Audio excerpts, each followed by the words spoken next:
Hello, class.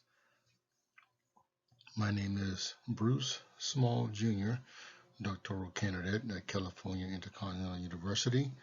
My presentation will be on the Enterprise Risk Management Maturity Model, the 5 stages.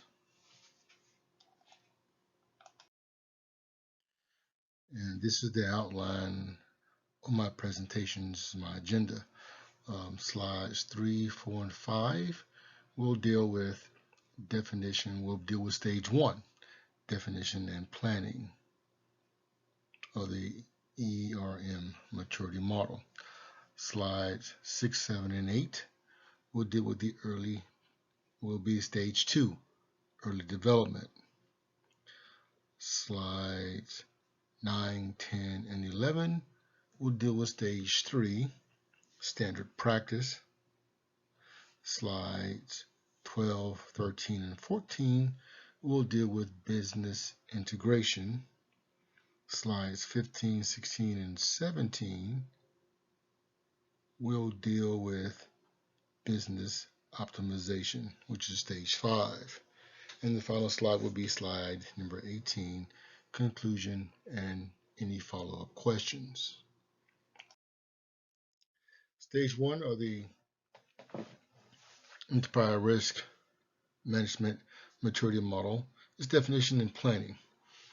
And we know the purpose of the ERM Maturity Model is to provide specific industry benchmarks of ERM practices so companies can self-assess the maturity and development opportunities of their ERM programs. It is important for a company to find out where its strengths and weaknesses are, where risk that can hurt the company from a reputational standpoint and from a financial standpoint. The key objectives for stage 1 is identifying the organization's requirements, obtaining board level and executive support, and developing an overall framework and plan. And now there are several stages or activities, in stage 1. Analyzing regulatory requirements and industry practices, providing detailed risk briefings for board of directors and corporate executives. Continuing with the stage 1 activities, assigning a chief risk officer or project leader, appointing a ERM task force or committee, conducting benchmarking exercises with other countries. Now, there is no magic bullet to implement a program that will hit all these targets. This is a continual effort or a continuing effort that will last a very long time. Stage 1 also can take anywhere from 1 to 2 years to implement. Assessing the current stat, and we'll continue with the activities, assessing the current state of risk management capabilities, defining the scope, vision, and overall plan for the enterprise risk management, and establishing an ERM framework, including a risk taxonomy. Now, this is the first part, and as you can see, there's a lot of information that goes into the first stage of the maturity model. The foundation, the groundwork is done in stage 1, but that's just the first step. Stage 2 is the early development. Once the groundwork has been started, there are some other things that have to be done. And for stage 2, key objectives, formalizing roles and responsibilities in an ERM policy, identifying key risk through risk assessments, providing risk education to enhance risk knowledge and awareness. Now, researchers and practitioners through empirical data field studies indicate that in today's business, traditional risk management practices are no longer sufficient to deal with today's threats. That is true to a certain extent. That's why a more comprehensive ERM policy has to be put in place. In stage 2, we are establishing the ERM policy, which includes certain roles and responsibilities for designated executives. We're performing annual risk assessments across business units and coordinating risk identification and control processes across risk, audit, and compliance functions. This is all part of the early development. What we do now in stage 2 builds upon what was done in stage 1. We also continue with the activities providing risk education for the board of directors, as well as risk training for a wider group of employees. Certain employees will be part of the training apparatus, risk assessment apparatus within the organization. And establishing risk functions across these business units is part of that process. Each unit may have their own risk assessment officer, but they all will report to a chief risk officer. And we'll get into a little bit of that in a few moments. Slide 3 deals with standard practice. Stage 3 deals with standard practice. What we have here is performing more frequent risk assessments and developing risk qualification processes. Measurement and evaluation determine which risks are significant both individually and collectively, and where to invest time, energy, and effort in response. Updating risk assessments on a quarterly basis is the first part of that activities in stage 3. Developing risk databases, including loss event information, developing and reporting enterprise-wide risk on a monthly basis. Stage 3 activities also include integrating credit risk and market risk models, building operational risk models, developing risk-adjusted performance measurements, methodologies. This is all part of the process that helps, like I said, that helps lay the foundation, continuing to work with the foundation for a maturity model. While we're doing this, we're gaining knowledge, not only for the board, but for the individuals who are going to be conducting this process. They will be gaining knowledge as well. The more knowledge you gain, the more defined your risk assessment program can be. Risk assessment, risk management process can be, which is good for the company or the organization. Stage 4 is business integration. The key objectives there is quantifying the cost risk report to pricing, risk transfer decisions, assessing business risk upfront as part of the business product development, developing automatic risk reporting and escalation technologies, and linking risk and compensation. Now, when you're moving from a traditional risk management approach to a more advanced one, requires embedding risk management activities into the business process of the enterprise and establishing a repository risk management system. What we have here is a whole bunch of activities in stage 4 that will allow for us to get the ball rolling on the actual assessment or implementation of the program. That is done primarily with technology and through some traditional methods. Now, as I said before,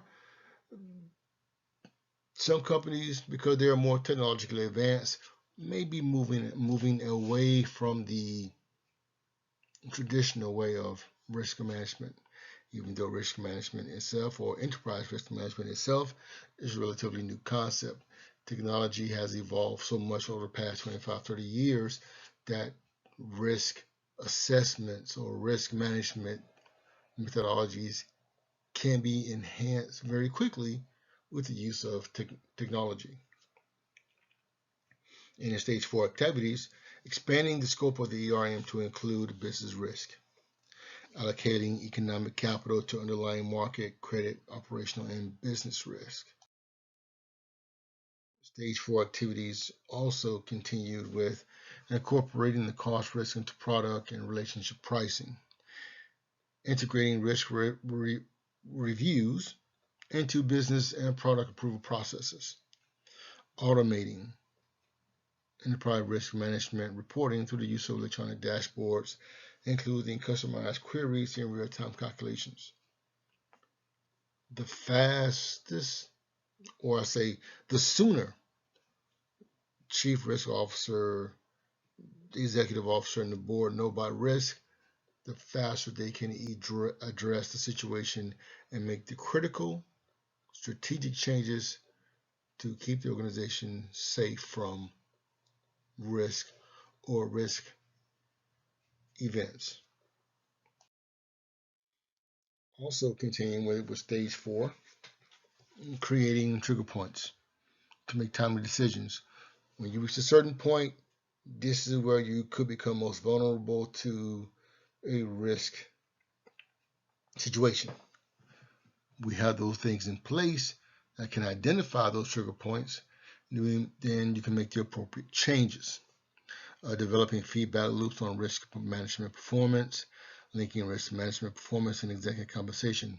You tell an executive, you keep the company out of trouble, you're going to make more money. That's basically what that is. You keep the company out of trouble, make the money, hit the profit margin goals, and keep the company safe, and you will be rewarded with pay raises and bonuses. So there is an incentive for that CEO, board of directors, to do what is necessary to keep the company safe and at the same time very profitable.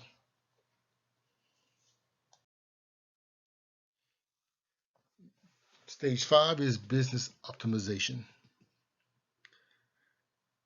And the objectives there, integrating enterprise risk management into strategy development and execution, maximizing firm value by optimizing risk-adjusted profitability, providing risk transparency to key stakeholders, and helping customers maintain their risk or manage their risk.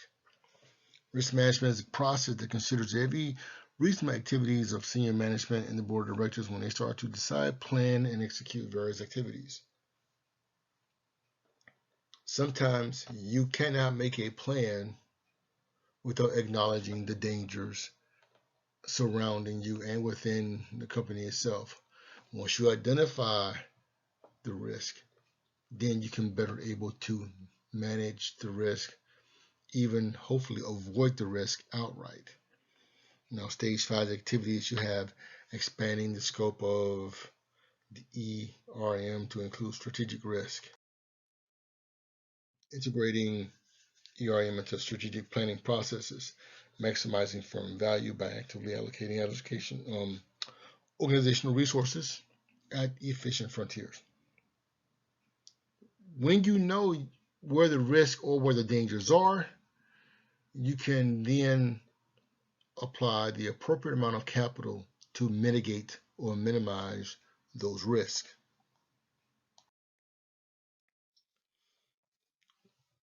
Activities continue within stage 5 of providing risk transparency to key stakeholders with respect to current risk exposures and future risk drivers, leveraging risk management skills, tools, and information to deepen customer relationships by helping them manage their risk. The better we help the customers manage their risk while we manage our risk, would make for a stronger bond with our customers, stronger bond within the organization, and a stronger organization's where the value of the company or the value of the organization is going to increase because of risk identification markers that have been put in place. So here's a couple things that we know from the ERM maturity model. ERM is going to be with the business community for a very long time. It's not going away. It's not going anywhere. The ERM program cannot be implemented in a few weeks or months. It is a years-long process. Stage 1 takes about a year. Stage 2, 1 to 2 years. Stage 3, 2 to 3 years. Stage 4, 3 to 4 years. And stage 5, anywhere from 5 to 8 years. And even after that, it is still a continuing process that you will make adjustments to as your industry changes. Even after implementation is the process that's going to require adjustments. Why? Your industry is going to change. New risk will evolve, or new risk will manifest themselves, and you have to be ready for them. You just can't leave it static. It has to be ever changing, ever evolving, and adjustments have to be made to the program even after you've been at it for a while. The risk management objectives, the positive effect on the organization and the bottom line. Companies are considered stronger, particularly publicly traded companies, are considered a safer investment when there is a comprehensive and effective enterprise risk management program in place. That is not opinion, that is fact. And every company that has one is usually considered a stronger company to do business with and a safe company to invest in. Senior management and the board of directors will make strategically sound and risk-averse decisions that will increase the company's profitability. Make smart choices, make safe, smart choices, and your company will prosper. Simple as that. Don't have any questions. Thank you for your time, and you have a good evening.